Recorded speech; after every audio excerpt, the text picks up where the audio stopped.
Hello learners! Today, something awesome is about to happen. Let's have some fun while we are learning. This is Teacher Eulanie, your learning buddy for today. Are you fond of reading a story? Do you like it? Are you ready? Come on, let's learn some stories. Before we start, let me ask you to prepare your paper, pen, and your self-learning module.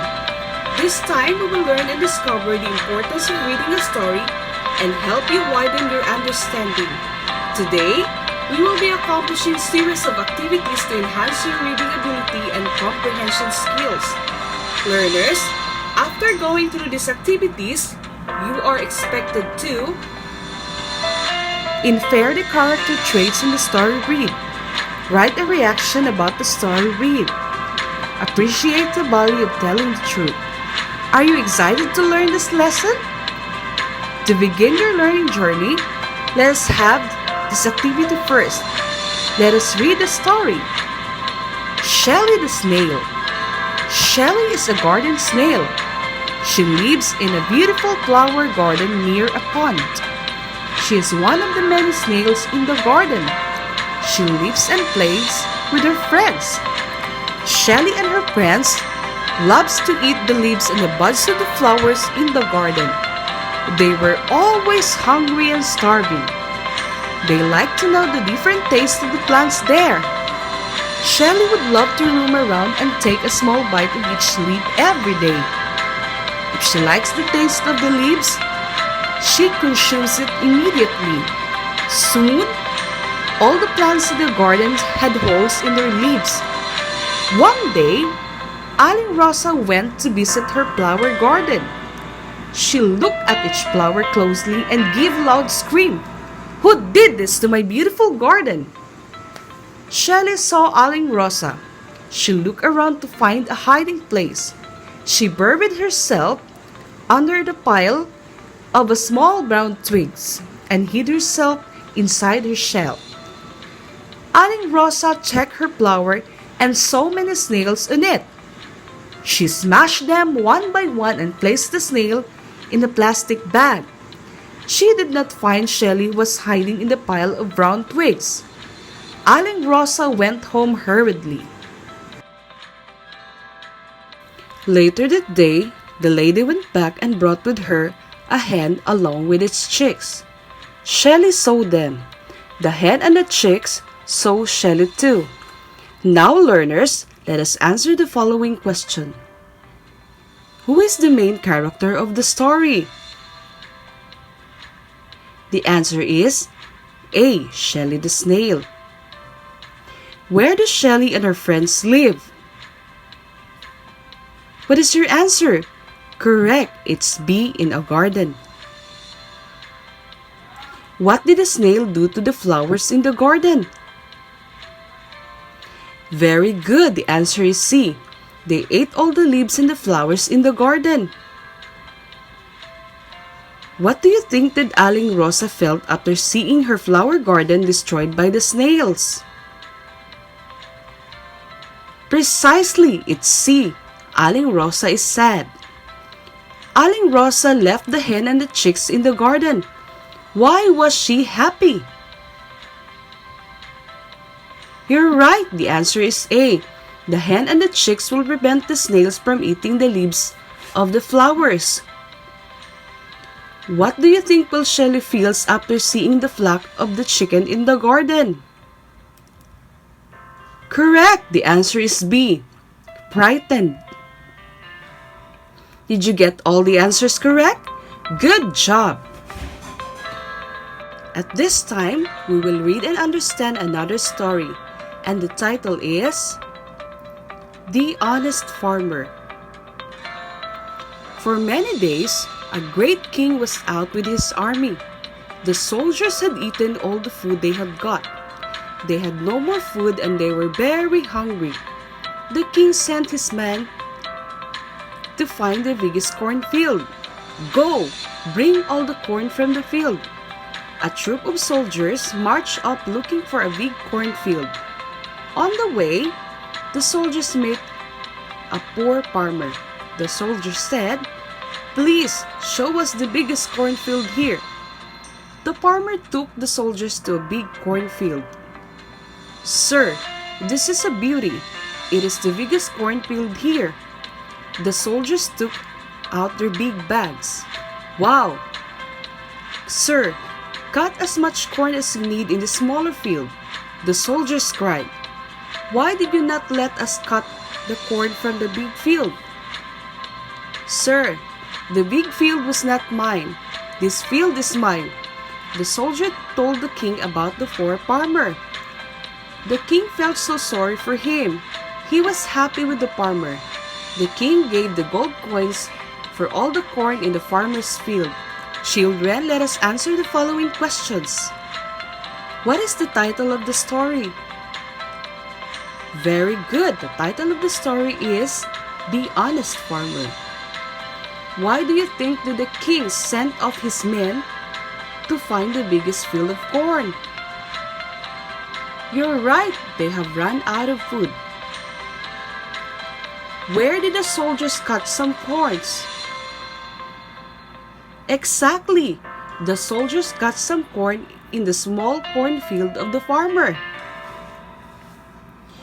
What character trait did the farmer convey in the story? Precisely. The farmer is honest because he told the soldiers that he only owns the smaller cornfield. Why did the king give gold coins to the poor farmer? You've got it right. The king gave gold coins to the poor farmer because he's telling the truth that the biggest cornfield does not belong to him. If you were the king, will you also do the same? You've got it right. The farmer must be rewarded for his honesty. How are you doing so far? Are you learning on our exercises? This time, we will go back to the story and understand more about what the writer is trying to say. You have to choose the correct word to complete the sentences. For many days, the king was out with his... The answer is army. The soldiers had eaten the blanc they've got. Correct, it is food. The king sent his men to the biggest... What is your answer? It's field. A troop of blanc marched up looking for a big cornfield. The answer is soldiers. The king gave blanc for all the corn in the farmer's field. You're right. The answer is gold coins. Wow, you have reached this far. Great job! You can now identify the character traits conveyed in each situation. Let us continue rolling your eagerness to learn by answering another activity. Are you ready? Choose the traits shown in each situation. Every morning, mother cooks food and do all the house chore. She takes good care of her children too. The answer is A. Manny Pacquiao bagged the title as the King of the Ring for bringing a great pride in our country in the boxing field. Correct, it's B. COVID-19 is a widely known virus that became an outbreak not only in the entire nation but also to the other parts of the world. People are often to observe social distancing and proper hygiene. You're right, it's A. Despite of being nervous, Anna managed to sing on stage in front of 100 crowd. Correct, it's A. May I help you fix the broken chair, Father? Anthony offered as he held the hammer on his hand. The answer is C. Awesome, kids! You are almost halfway in accomplishing our task for today. Keep that energy for a while and you should check this out. You should get to know the characters in the story by what she says about himself and what others say about him, her. It is necessary to analyze what he or she does and says in the story. Furthermore, learning and understanding the content of the story requires rereading the passage and analyzing each word or phrases to better write and or tell reaction in a story heard or read. For the next activity, I want you to read the passage and answer the following questions with the guidance of your parents or elder siblings. The title of the passage is Manny Pacquiao, and check this link. Answer the following question. Who is popularly known as Pac-Man? In which field of sports did Manny Pacquiao become famous?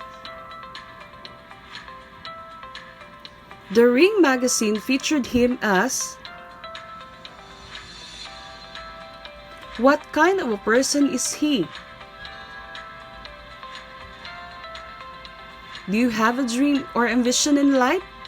Would you emulate Manny Pacquiao as your inspiration? Why or why not? Let me now check you learners, how far you have understood our lesson. I know that you can do it. Are you ready? Let's begin. Lara learned a lesson. Lara and Micah are best friends. They are now both in grade 4. Both of them are pretty and intelligent. Last school year, Lara was the outstanding pupil in her grade 3 class. Although both girls are alike, they are different in some ways. While Micah is diligent, neat, and orderly in all her ways, Lara is the opposite. Although Lara always starts her work on time, when she gets tired, she immediately takes a rest, leaving her work undone. A week before the school year ends, the outstanding pupil was announced. On that day, Lara went home with teary eyes. Who became the outstanding pupil in the class? Correct, the answer is C. What can you say about Micah? You're right, it's A. What lesson do you think did Lara learn that year? Great, it's B. What character trait did Micah show in the story? Very good, it's B. Why did Lara went home teary-eyed? You've got it right, it's B. Great job, kids! Before we end up our learning journey, let me give you a task as your assignment. In a clean sheet of paper, draw a mouse at the seashore and write a reaction about this story. The mouse at the seashore. A mouse told his mother and father that he was going on a trip to the seashore. We are very alarmed, they cried. The world is full of terrors. You must not go. I have made my decision, said the mouse firmly. I have never seen the ocean, and it is high tide that I did. Nothing can make me change my mind. Then we cannot stop you, said mother and father mouse. But do be careful. Early the next day, the mouse began his journey. Even before the morning had ended, the mouse came to know trouble and fear. A cat jumped from behind the tree. I will eat you for lunch, he said. It was a narrow escape for the mouse. He ran for his life, but he left part of his tail on the mouth of the cat. By the afternoon, the mouse had been attacked by the birds and the dogs. He had lost his way several times. He was bruised and blooded. He was very tired and frightened. At the evening, the mouse slowly climbed at the last hill and saw the seashore spreading before him. He watched the waves rolling onto the ocean one after another. All colors of the sunset filled the sky. "How beautiful!" cried the mouse. "I wish that mother and father were here to see this with me." The moon and the star began to appear over the ocean. The mouse sat silently on the top of the hill. He felt happy and peaceful. Kids, answer the following questions. Who was going on a trip to the seashore? What did his parents say? Did he still push through his plans? What did he say to his parents? What happened to him on his journey to the seashore? When and how did he reach the ocean he was dreaming to see? What kind of a mouse is he? If you were the mouse, would you also take the same action as he did? Why or why not? Submit your work along with the answers of the story entitled Manny Pacquiao on the scheduled retrieval and distribution of modules. Kids, we are now bound to end our learning journey. You really did a great job in accomplishing your task. Until the next lesson, this has been Teacher Eulanie. Until then, mabuhay and stay safe. Bye-bye!